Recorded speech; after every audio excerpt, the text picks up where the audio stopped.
Sometimes when we open pictures, it's hard to know exactly what we need to do with them. So I'm going to show you what I always do. First thing is go to Enhance if you're using Photoshop Elements, and go to Adjust Lighting and Levels. This will bring up this representation of light within your picture. This is the highlights, this is the midtones, and this is the shadows. And if you have a gap between the highlight marker where the ridges start to rise up, or likewise on the other side a gap between the shadows and where the ridges start to rise, you need to pull the little marker towards the point where the ridge starts to rise.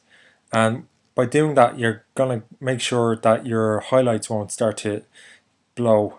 And just to show you, if you hold down the Alt key at the same time, you can see the points where the highlights are going to start to blow. And just as I do it there, you can see it on the park bench coming through. Okay, so once you've done that, just click OK.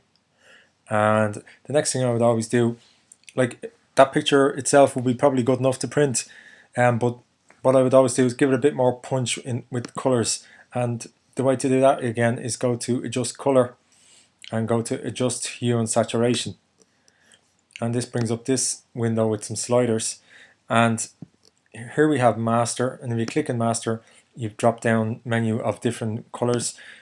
So if you pull the saturation slider up, you can see it there, and just look at the image, you can see the saturation increasing throughout the whole picture. But if you want to just hit a specific area, say just the greens and the grass, you can select the yellows or the greens. Yellows tend to be more the color in grass. I know we all probably think it's green, but if I click on the yellows there and I start pulling the saturation up, you can see it affecting the colors in the grass. And if I decide to try and have an effect just on the sky and click on the cyans as opposed to the blue,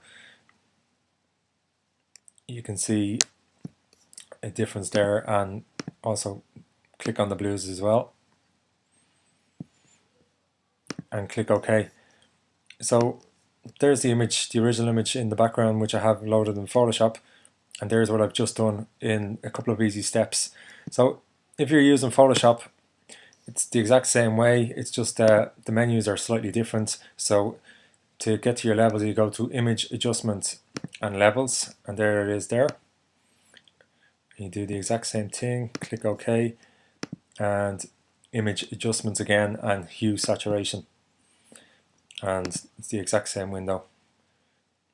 And you can do the exact same things again. Okay.